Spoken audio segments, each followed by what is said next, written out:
bonus episode. What is this bonus episode? That's right, Mike and I decided to just do a quick episode testing out some online podcasting techniques and services, and I'll be honest with you, this one was a little bit rough. We had quite the delay between when one of us would say something and the other one would hear it, so the conversation is a little stilted. And the video I'm ditching, so there is no video for this episode. I apologize for that. We'll try and get it worked out next time. But yeah, so bonus episode, we're just going to be doing a couple of questions. We'll still have the full hour-long episodes on the weeks you've come to expect them, but in between we're going to be doing some different, shorter, fun stuff, okay? Hope everyone enjoys.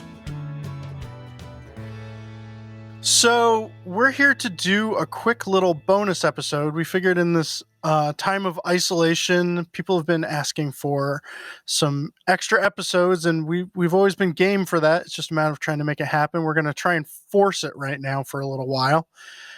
Mike, how have you been? You been getting in the shop? Depends who's listening. If Tom is listening, I'm getting in at lunchtime and before and after work, and if he's not listening, it's nice to be 50 feet away from my shop in case I need to get a glue up done, run out for 20 minutes. I'm getting more woodworking done than I did when we used to work in an office. So that's a good thing. Oh, yeah, me too. It's surprising, isn't it? But, here's the thing. Actually, I've been struggling a little bit because...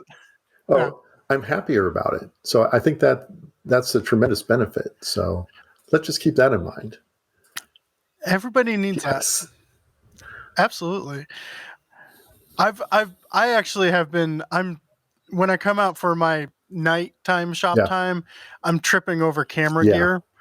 So that's new and not enjoyable. But, all right. So we thought that we'd just answer 2 questions. Okay. So normally we do 4 and it's an hour long. We figure we'll do 2 and just do a quick 20-minute or whatever episode. We'll see. And I didn't edit these at all or put them like I normally do. So here we go. All right. So this first question is from Greg. And he has a question about the ultimate shaker workbench that you and Matt did a while back. Right. And he said, I understand how I would hold boards using the twin screw vise and sliding deadman for edge work, but how would I hold boards for planing the faces? If I were to put holes in the top, is it thick enough to accommodate holdfasts without the drawers interfering? What are my other options? That is kind of a good question. I was looking at my holdfast and I was looking back at the plans, and on a normal bench, like on my bench, I've got on the front, I have trestle ends, which are connected with a bottom rail and a top rail with a drawer box stuck in between the top and bottom rail. But on the shaker workbench, that's my cat, on the shaker workbench, there is no top rail in the front. The drawer box goes right up to the underside of the top. So, there is a portion of the top which overhangs the drawer box to the front. You can get some holdfasts in. You can get some holdfasts on the ends of the top because the top is quite a bit longer than the drawer box is. And the other thing, this is what I haven't checked because I don't have access to that bench right now, is that the drawer box doesn't have a top to it. It's sort of an open framework. So so I guess it depends on what you have in the drawer in terms of getting clearance. If that holdfast pokes down into the drawer, you may not be able to open it too far. But I don't know if you could maybe get a little shorter holdfast and it would be fine. I think you'd be okay. Or put a block on top, so you have your workpiece and a block, and then the holdfast. If it doesn't make it, I think it's a little bit, which is going to affect the clearance. So go ahead and drill the holes and put a holdfast in there, put it in and see if it hits anything. If not, if it does, you may need to just keep your top drawers empty. They can just be sort of like faux drawer fronts or something. The shakers did that. That's perfectly acceptable. If you haven't built it yet, you could just leave the top bank of drawers off, right? What I would do is I would probably have, because the back has a top and bottom rail, I would just probably do a top and bottom rail on the front too, and then just have the drawers start below that rail. And so the thickness of the rail plus the thickness of the top and the gap between the top and that rail, you have plenty of room. As it is, that's why I wish I could get in there, because I would want to give it a try, because I kind of think there's not going to be a problem, but I don't know for sure. I would account for that, because I think I measured, and when you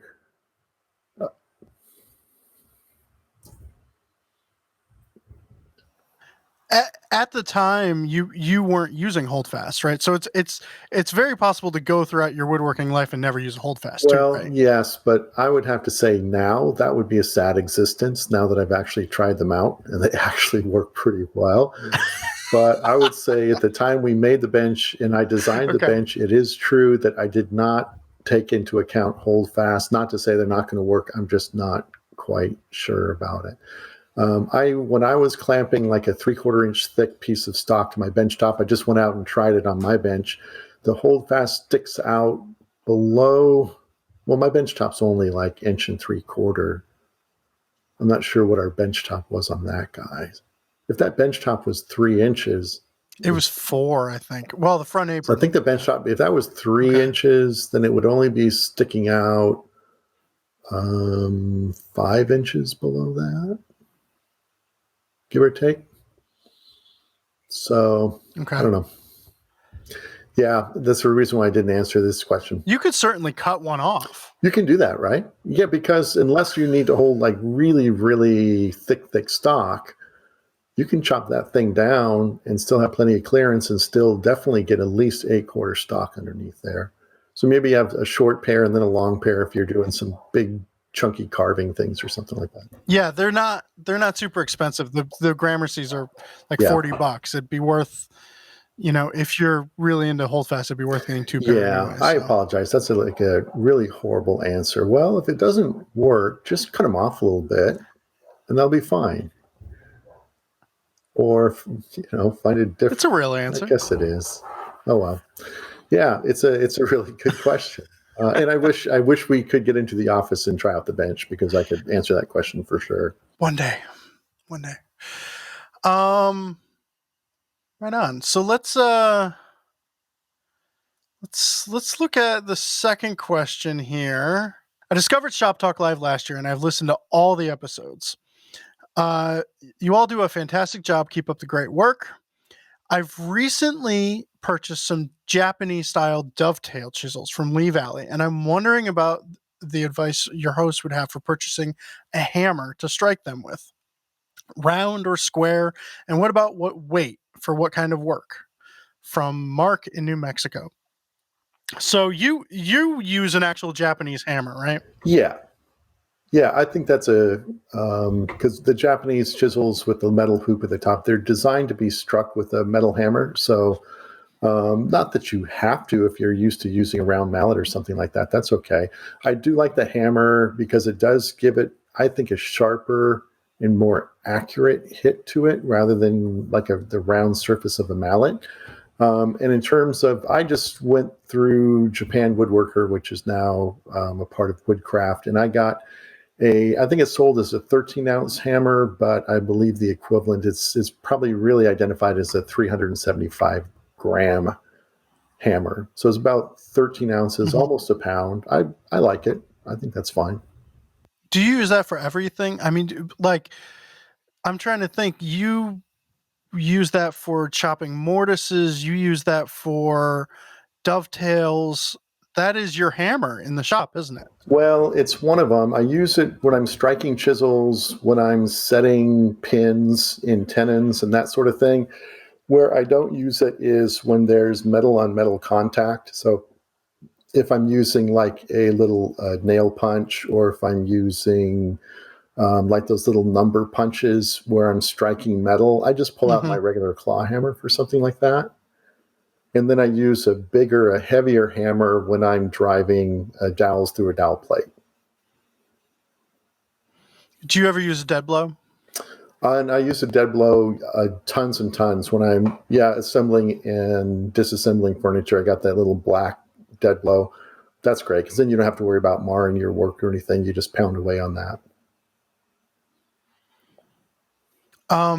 Have you ever gone through, like, I've got Chris Cockner actually made it, name drop, one of those round carver's mallets. That's my chisel whacking mallet most of the time, but I don't have Japanese chisels.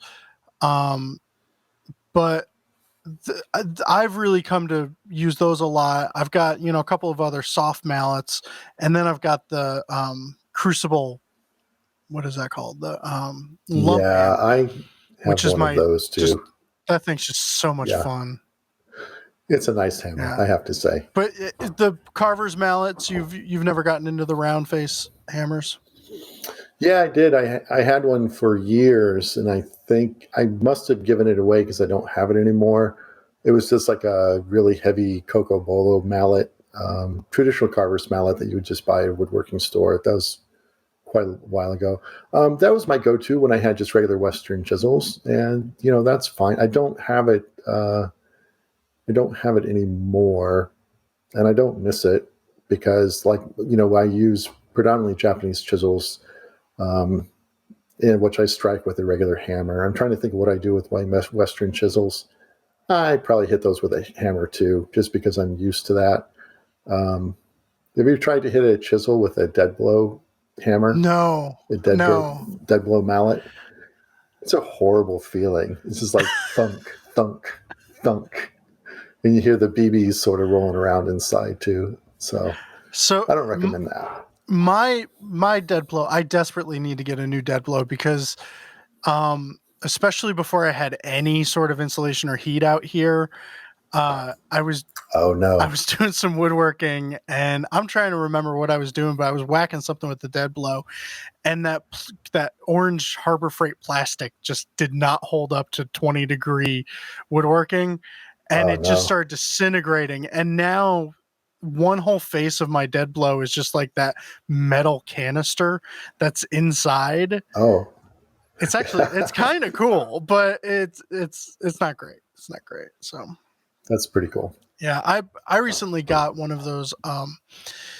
It's an Estwing mallet that has a plastic face and a soft rubber face. I got it for fretting, right.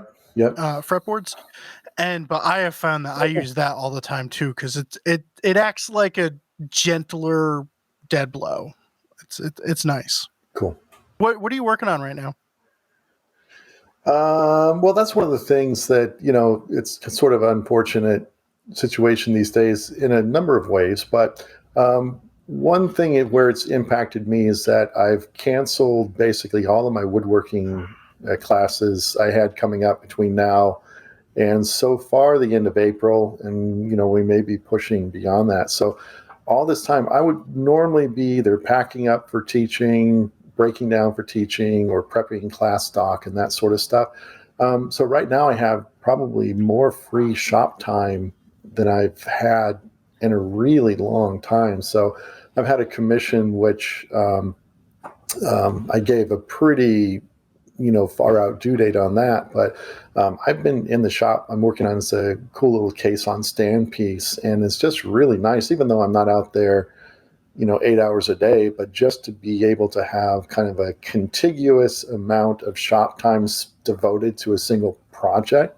It's really nice. You find that groove. You don't forget what you're doing. If you kind of, if you finish a task and go back out in the house, when you come back in the next time, you kind of know what you're doing. There's that flow going on. So it's really, really nice. I really enjoyed it. It's just nice to be in my shop again, making furniture. And it made me realize how I'd kind of gotten away from that. And I kind of consider myself for being a little bit too lazy for not making enough furniture. But it made me realize how much class prep really eats into my shop time. So even though I'm out there, I wasn't necessarily working on furniture. So, if there's any silver lining, it's just that I'm actually doing real stuff, and hopefully that'll turn into new articles and new classes and book chapters and all that kind of stuff down the line. Yeah. What are you working on? Still working on ukulele molds and things like that. The other night though, I was a little overwhelmed for obvious reasons and went through the scrap pile and pulled out a chunk of cherry and just started carving, doing some Michael Cool. Cullen style texturing. And that's one of those things where you have to be really, like, your mind can't wander, but there's nothing to really think about. You're really, really focused on the task at hand, which is carving in, a nice neat form that isn't too much of a pattern. You're trying to do all, So I just carved two sides of this block and then threw some milk paint on it. And the next day threw some more different color. And I'm just messing around with Michael Cullen style textures and coloring. And Awesome. I literally just finished it. It's just a little pencil holder for my desk in here, but it's got awesome. that carving that's fun. And it was just a good, don't think about anything other than the gouge going through this piece of wood right now. And I actually, to promo it, I'm about to make his video workshop free in front of the paywall, because I figure that's a great project for times like this where it doesn't, his bandsaw boxes don't require a whole lot of stock. They're quick. You can just go out and work on them and get your mind off things. And it's a pretty genius technique too. So I thought that would be a good thing to make available. Yeah, very cool. Hey, let me ask you a question about your shop time. I think probably just about every woodworker who owns a shop, when it came to that notion of social distancing, we're like, yeah, I'm really good with that. I got my shop. I'm going to get out there. I did find the first week or so, it was hard to find that attention span to be really productive, or to even feel like I really shouldn't be out here right now. How are you at with just sort of, like you said, finding time to be in the shop and find that concentration to do the work you want to do? Well, for me, it was made worse by the fact that I didn't, I get really focused on one project. And right now I want to make my next 2 ukuleles and I don't have the wood for it. And I have to order it from Canada. And it was one of those times when I didn't have the money to do it. And then you didn't want to spend money if you didn't need to. And then it was just, eventually, like last week I ordered it because it was like, no, this is for my sanity right now. I just need to I just need to forge ahead with this project. Yeah, but there's definitely some times that you just come out and it just feels silly to be focusing on anything. And there's also, that whole thing of like, this is not a time to have a mishap because you don't want to be in an emergency room. So, right. That's a really good point. That's one thing to be mindful of. I think for me, and it's something that has always been an issue for me in the shop, because shop time has always been something that was pretty tough to come by. Or when I was in the shop, I felt maybe a little guilty about not doing other things I should be doing. So there's this notion of, okay, if I have some time in the shop, how do I make that meaningful? And I think just kind of with the current situation, what am I doing? Why am I out there? And I think it comes down, for me, the core furniture making, where we're making useful objects. Obviously my personal time in the shop, like you said, is super good for my sanity. So that's good for me personally, but then also making work that's functional, that is going to be used by other people. That's a really important thing and a really great opportunity to kind of enhance the quality of life for the others who are using your work. And in a way, it provides a connection to other people, even though we're alone in our shop making something by ourselves. Just knowing that what we're making is going to a use and to a person, and they're going to be able to put that to use.